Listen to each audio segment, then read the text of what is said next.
அஸ்ஸலாமு அலைக்கும் வரஹ்மத்துல்லாஹி வபரகாத்துஹு. தமிழ்நாடு தௌஹீத் ஜமாத் மாநில தலைமையகம் சார்பாக வாரந்தோறும் நடத்தப்படக்கூடிய கல்வி சிந்தனைகள் என்ற நிகழ்ச்சியில் உங்களை சந்திப்பதில் பெருமகிழ்ச்சி அடைகிறோம். தமிழ்நாடு தௌஹீத் ஜமாத் ஒவ்வொரு வாரமும் கல்வி சிந்தனைகள் என்ற தலைப்பில் கல்வி சார்ந்த தகவல்கள், புது புது தொழில்நுட்பங்கள், நாம் தெரிந்து கொள்ள வேண்டியவை, நாம் கற்றுக்கொள்ள வேண்டியவை, நம்மை நாமே அப்டேட் செய்து கொள்ள வேண்டியவை போன்ற விஷயங்களும், அரசு சார்ந்த நலத்திட்டங்களும் உதவித்தொகைகளும் பெறுவது எப்படி போன்ற பல்வேறு கல்வி மற்றும் வேலைவாய்ப்புகள் சம்பந்தமான தகவல்களை இந்த நிகழ்ச்சியின் வாயிலாக நாம் அறிந்து வருகிறோம். அதன் அடிப்படையிலே இந்த வாரம் நாம் பார்க்க இருக்கக்கூடிய தலைப்பானது ஏஐ பயன்பாடுகளும் மார்க்கம் சார்ந்த பதிவுகளும் என்ற தலைப்பில் ஒரு சில விஷயங்களை நாம் இங்கே காண இருக்கிறோம். AI, artificial intelligence. தற்போது இந்த உலகம் பெரும்பாலும் ஆர்டிஃபிஷியல் இன்டெலிஜென்ஸ் என்று சொல்லக்கூடிய ஏஐயை தான் அதிகமாக பயன்படுத்தி வருகிறார்கள். அதில் நாமும் எந்த ஒரு விதிவிலக்கும் அல்ல. பொதுவாக நாம் உபயோகப்படுத்தக்கூடிய சாட் ஜிபிடியாக இருந்தாலும், ஜெமினி ஏஐயாக இருந்தாலும், மொபைல் ஃபோனில் நாம் யூஸ் பண்ணக்கூடிய மொபைல் மூலமாக வாட்ஸ்அப்பில் நாம் உபயோகப்படுத்தக்கூடிய மெட்டா ஏஐயாக இருந்தாலும், இவை அனைத்துமே ஆர்டிஃபிஷியல் இன்டெலிஜென்ஸ் ஏஐனுடைய ஒரு பயன்பாடு. இந்த வகைகள் ஓப்பன் ஏஐ என்று அழைக்கப்படுகிறது. நாம் எதை பற்றி உலகத்தில் எதை சார்ந்த தகவல்களை நாம் இந்த ஓப்பன் ஏஐயில் நாம் கேட்டாலும் அது சார்ந்த தகவல்களை நமக்கு அது அள்ளித்தரும். இது முந்தைய கால கூகுளினுடைய ஒரு அடுத்த கட்ட நிகழ்வு, அடுத்த கட்ட தொழில்நுட்பம். கூகுள் நாம் உபயோகப்படுத்துபவர்களாக இதற்கு முன்னதாகவும் இருந்தோம், தற்பொழுதும் நாம் உபயோகப்படுத்தி கொண்டிருக்கிறோம். கூகுள் நிறுவனமும் சரி, கூகுள் ஏஐ என்ற ஒரு மென்பொருளை, ஒரு பயன்பாட்டு செயலியை தற்பொழுது அறிமுகம் செய்து அது மக்களுக்கு மத்தியிலே பயன்பாட்டிலும் இருக்கிறது. அதுவும் ஒரு ஓப்பன் ஏஐ என்ற வகையை சார்ந்தது. அப்போது பெரும்பாலும் நம்மளுடைய மக்களால் சாட் ஜிபிடி, கூகுள் ஏஐயாக இருக்கக்கூடிய ஜெமினி ஏஐ, வாட்ஸ்அப் தளத்தில் நாம் உபயோகப்படுத்தக்கூடிய மெட்டா ஏஐ, இது போன்று பல்வேறு செயலிகள், பல்வேறு பயன்பாட்டு செயலிகள் உள்ளது. இந்த பயன்பாட்டு செயலிகளை நம்மளுடைய பர்சனல் யூசேஜ், தனிப்பட்ட முறைகளிலும் தனிப்பட்ட வாழ்க்கையிலும் நாம் உபயோகப்படுத்துகிறோம். அலுவலகங்கள் ரீதியாக உள்ள பயன்பாட்டிற்கும் நாம் உபயோகப்படுத்திக் கொள்கிறோம். அதே போன்று இதனுடைய அடுத்த நிலையாக மார்க்கம் சார்ந்த விஷயங்களிலும் நாம் இதனை உபயோகப்படுத்தி வருகிறோம். இந்த ஓப்பன் ஏஐ பொறுத்தவரை எல்லா விதமான ட்ரைனிங்கும் அந்த ஏஐக்கு கொடுக்கப்பட்டிருக்கும். ஏஐயில் பல்வேறு வகைகள் உண்டு. ஆர்டிஃபிஷியல் இன்டெலிஜென்ஸை பொறுத்தவரை, அதனுடைய பயன்பாட்டு செயலிகளை பொறுத்தவரை, அந்த குறிப்பிட்ட ஏஐக்கு நாம் எதனை ட்ரைனிங் கொடுக்கிறோமோ, எதனை அதற்கு தகவலாக கொடுக்கிறோமோ, அதில் உள்ள விஷயங்களை எடுத்து அதில் ட்ரெயின் ஆகி அதற்கப்புறம் அதிலிருந்து நமக்கு தகவல்களை அது நமக்கு தரும். அதன் அடிப்படையில் உங்களுக்கு ஒரு சின்ன உதாரணத்தை சொல்லுகிறேன். இந்த மெட்டா ஏஐ என்ற ஒரு பயன்பாட்டு செயலியை பொறுத்தவரை அதன் அடிப்படையிலே உங்களுக்கு ஒரு சிறிய உதாரணத்தை சொல்லுகிறேன். வாட்ஸ்அப்பில் உபயோகப்படுத்தி கொண்டிருக்கும் மெட்டா ஏஐ, மெட்டா ஏஐன்னு ஒரு சிம்பிள் இருக்கும். முன்னாடி ஒரு வளைய மாதிரி ஒரு சிம்பிள் இருக்கும். இப்போது இந்த வளைய மாதிரி உள்ளதில் பூ போட்ட ஒரு சிம்பிள் மாதிரி இருக்கும். அது மெட்டா ஏஐ. இந்த மெட்டா ஏஐ பொறுத்தவரை அது ஒரு ஓப்பன் ஏஐ. ஓப்பன் ஏஐன்னா பொதுவாக உலகத்தில் உள்ள எல்லா விஷயங்களை பற்றியான தகவல்களும் அதில் கொடுக்கப்பட்டிருக்கும். ஒரு வருடத்திற்கு முன்பாக வரை அந்த மெட்டா ஏஐக்கு தமிழை கற்றுக் கொடுக்கப்படவில்லை. தமிழ் லாங்குவேஜ், தமிழ் மொழியை கற்றுக் கொடுக்கப்படவில்லை. நாம் ஏதோ ஒரு ஹதீஸை கேட்குறோம்னா அது இங்கிலீஷில் நமக்கு ஆன்சர் பண்ணும். இதனை தமிழில் மாற்றி தருக அப்படின்னு கேட்டால் அது அப்படியே என்ன சொல்லணும்னா, இல்லை நான் இன்னும் தமிழில் லேர்ன் பண்ணலை அப்படின்ற மாதிரி, I don't understand Tamil, I am still learning அப்படின்ற மாதிரி நமக்கு ஒரு பதிலை சொல்லும். அப்படின்னா என்ன அர்த்தம்? ஏஐ பொறுத்தவரை ஒவ்வொரு தடவையும் டேட்டாவை கொடுத்துக்கிட்டே இருக்கணும். அந்த ஏஐ என்ன டேட்டாவை படிச்சிருக்குதோ, லேர்ன் பண்ணியிருக்குதோ, அதற்கு தகுந்த மாதிரி தான் நமக்கு ரிப்ளையை தரும், நமக்கு தகுந்த தகவல்களை தரும். அப்போது இப்போ அதே மெட்டா ஏஐ ஒரு கொஸ்டினை நாம் மெட்டா ஏஐட்ட கேட்குறோம். அந்த மெட்டா ஏஐட்ட கேட்டால் அது நமக்கு தகவல்களாக தருகிறது. அதனை தமிழுக்கு அப்படியே டிரான்ஸ்லேட் பண்ண சொன்னால், மொழிபெயர்க்க சொன்னால் அது அப்படியே நமக்கு தமிழில் எடுத்து தருது. சென்ற வருட வாட்ஸ்அப்பினுடைய செயலில் இருந்த மெட்டா ஏஐக்கும் இப்போ இருக்கக்கூடிய வாட்ஸ்அப் செயலில் இருக்கக்கூடிய மெட்டா ஏஐக்கு உள்ள வித்தியாசம், தமிழ் என்ற மொழியை அது கற்றிருக்கிறது. தமிழ் மட்டுமில்லை, பல்வேறு மொழிகளை கற்றிருந்திருக்கலாம். நான் உங்களுக்கு உதாரணத்திற்காக தமிழ் என்ற ஒரு மொழியை நாம் சொல்கிறோம். இப்போது இதில் நாம் புரிந்து கொள்ள வேண்டிய ஒரு விஷயம் என்னவென்று சொன்னால், ஏஐ பொறுத்தவரை உலகத்தில் உள்ள அதிகபட்சமான தகவல்கள் ஓப்பன் ஏஐக்கு கொடுக்கப்பட்டிருக்கும். ஓப்பன் ஏஐ என்பதை நாம் எதெல்லாம் சொல்லுவோம்னா, ChatGPT, கூகுளில் இருக்கக்கூடிய ஜெமினி ஏஐ, வாட்ஸ்அப்பில் இருக்கக்கூடிய மெட்டா ஏஐ, கிளாடு, இந்த மாதிரி நிறைய செயலிகள் உள்ளது. பெரும்பாலும் நாம் இதனை உபயோகப்படுத்துவதனால் நாம் இதனை சொல்லுகிறோம். இதே மாதிரி சேட்பாட் அப்படின்னு ஒன்று இருக்குது. இந்த சேட்பாட் அப்படின்றத பொறுத்தவரை ஒரு குறிப்பிட்ட தகவல் மட்டும்தான் அதில் இருக்கும். உதாரணமாக ஒரு கல்லூரியை பற்றியான வெப்சைட், அந்த வெப்சைட்டில் ரைட் ஹேண்ட் சைடில் கீழேருந்து ஒரு பாப்பப் ஒன்று வரும், hi how can I help you அப்படின்ற மாதிரி சில வெப்சைட்ஸில் நீங்கள் பார்க்கலாம். உதாரணத்துக்கு சொல்வதாக இருந்தால், பாரதிதாசன் யூனிவர்சிட்டி இருக்குல்ல, அந்த யூனிவர்சிட்டியினுடைய வெப்சைட்டை நீங்கள் எடுத்து பார்த்தீங்கன்னா ஆட்டோமேட்டிக்காக வெப்சைட்டை ஓப்பன் பண்ணும்போது ரைட் ஹேண்ட் சைடில் ஒரு பாப்பப் ஒன்று வரும். ஒரு சின்ன ஒரு நோட்டிஃபிகேஷன் மாதிரி ஒரு பாப்பப் ஒன்று வரும். அந்த பாப்பப்பில் என்ன வரும்னா, hi how can I help you அப்படின்ற மாதிரி ஒரு பாப்பப் ஒன்று வரும்.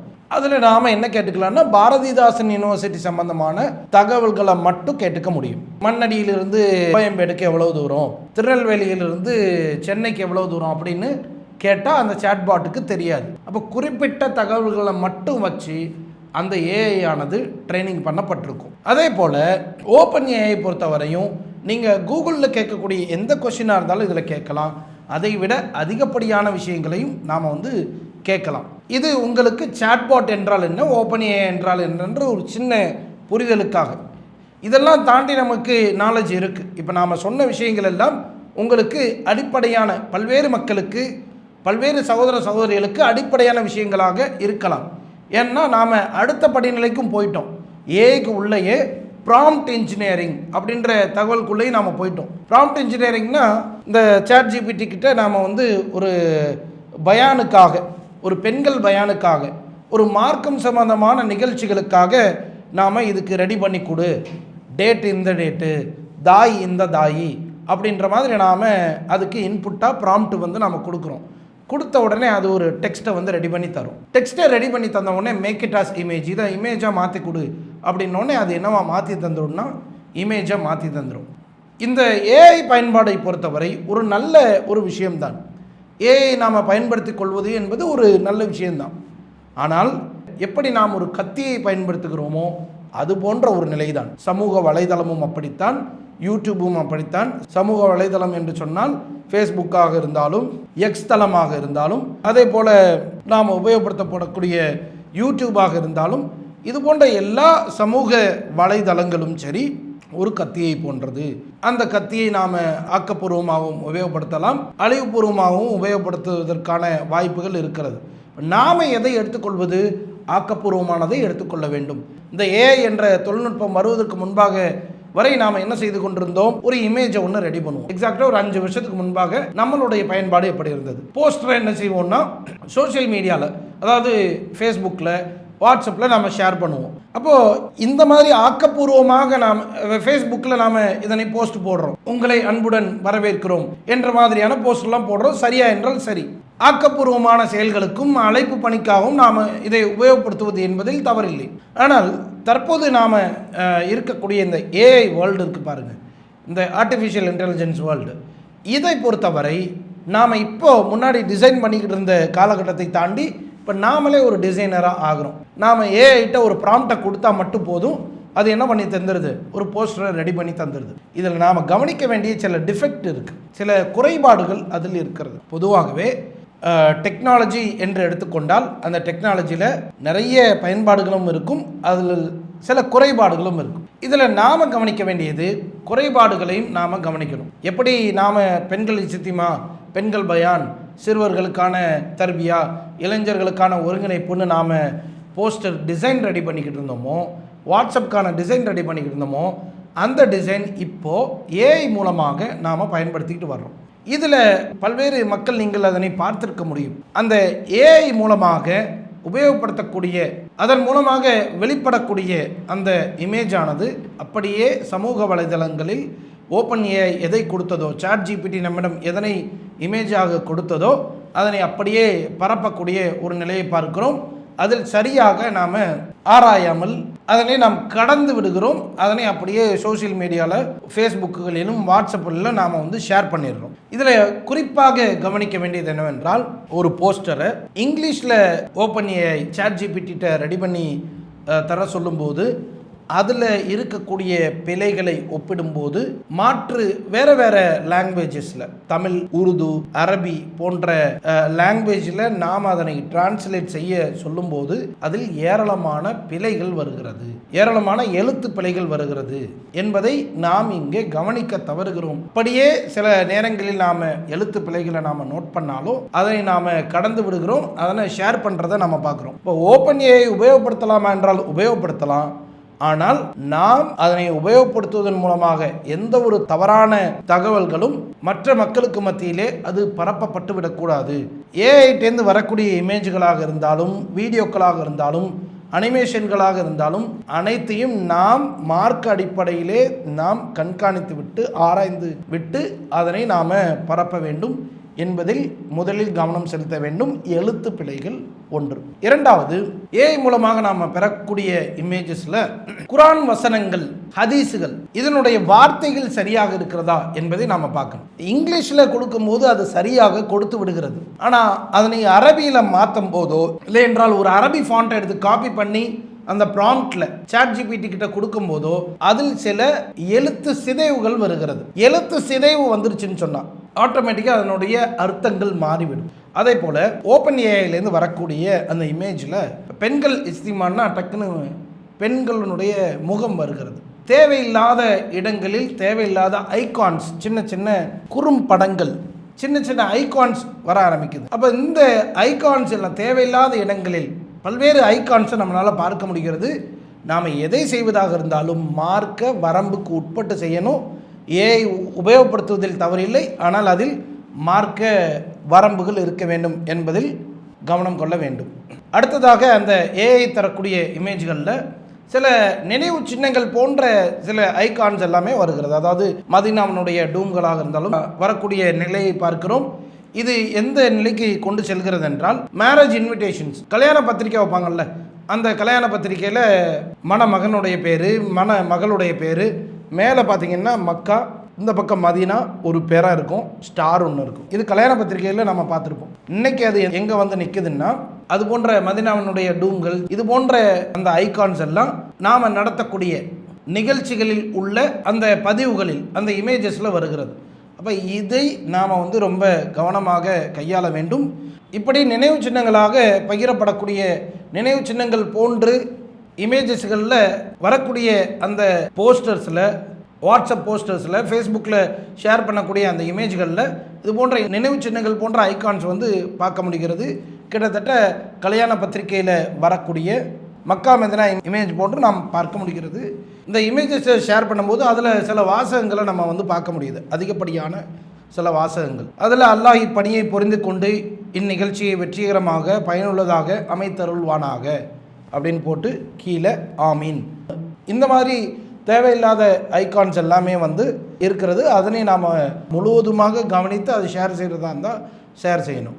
அதுலேயும் குறிப்பாக ரொம்ப முக்கியமானது என்னென்னா, நம்ம க்ரியேட் பண்ணாமல் வேறு யாரோ க்ரியேட் பண்ணி அது நமக்கு ஃபேஸ்புக்லேயோ இல்லைனா வாட்ஸ்அப் மூலமாகவோ நமக்கு வருகிறது அப்படின்னா உடனடியாக அதை சரி பார்க்குறதுக்கு நல்லா இருக்கு. ஏன்னா ஏஐ க்ரியேட் பண்ணுற எல்லாமே ஓரளவு கண் கவரக்கூடிய ஒரு விஷயமாக இருக்கிறது.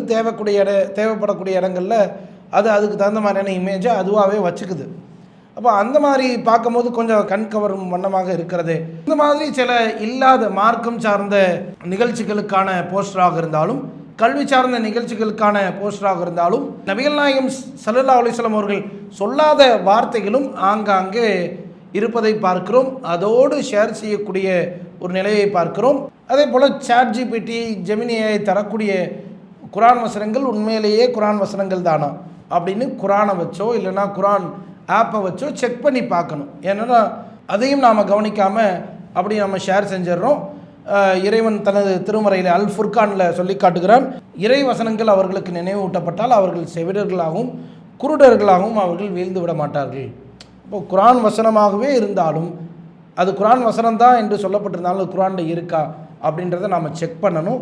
ஹதீஸ் அந்த கரெக்டான அந்த ஹதீஸ் தானா, அந்த ஹதீஸ் புத்தகங்களில் இருக்கா அப்படின்னு ஒன்று புத்தகங்கள் வாயிலாகவோ இல்லை என்றால் அதனுடைய செயலி ஆப்புகளின் வாயிலாகவோ நாம் அதனை உறுதி செய்து விட்டு நாம் ஷேர் செய்வது பகிர்வது என்பது சரியானதாக இருக்கும். இப்போ இதில் நாம் கவனம் வைத்து கொண்டு ஏஐயை உபயோகப்படுத்த வேண்டும்.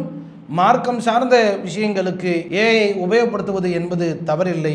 ஆனால் அது மார்க்க வரம்புக்கு உட்பட்டதாக இருக்கிறதா என்பதை உறுதி செய்துவிட்டு நாம் அதனை கையாள வேண்டும் என்ற தகவலை சொல்லிக்கொண்டவனாக தொடர்ச்சியாக கல்வி சிந்தனைகள், கல்வி சார்ந்த விஷயங்கள், வேலைவாய்ப்புகள் சார்ந்த விஷயங்கள், தற்பொழுதுள்ள தொழில்நுட்பத்தை கையாள்வது போன்ற பல்வேறு விஷயங்களை நாம் கல்வி சிந்தனைகள் என்ற நிகழ்ச்சியில் வழங்கி வருகிறோம். இது வாரந்தோறும் திங்கட்கிழமைகளில் சமூக வலைதளங்களில் வெளியிடப்படும். இன்ஷா அல்லாஹ் தொடர்ச்சியாக இதில் இணைந்திருங்கள். எல்லாம் வல்ல இறைவன் நன்மையிலும் இறையச்சத்திலும் ஒருவருக்கொருவர் உதவி கொள்பவர்களாகவும் பாவத்திலும் வரம்பு மீறுதலிலும் ஒருவருக்கொருவர் உதவி கொள்ளாதவர்களாகவும் நம்மை ஆக்கி அருள் புரிய வேண்டும் என்று இறைவனிடம் பிரார்த்தித்தவனாக இந்த தகவலை முடித்துக்கொள்கிறேன். வாஹிரு தாவானா அனில் ஹம்துலில்லாஹி ரப்பில் ஆலமீன். அஸ்ஸலாமு அலைக்கும். அல்லாஹு அக்பர், அல்லாஹு அக்பர்.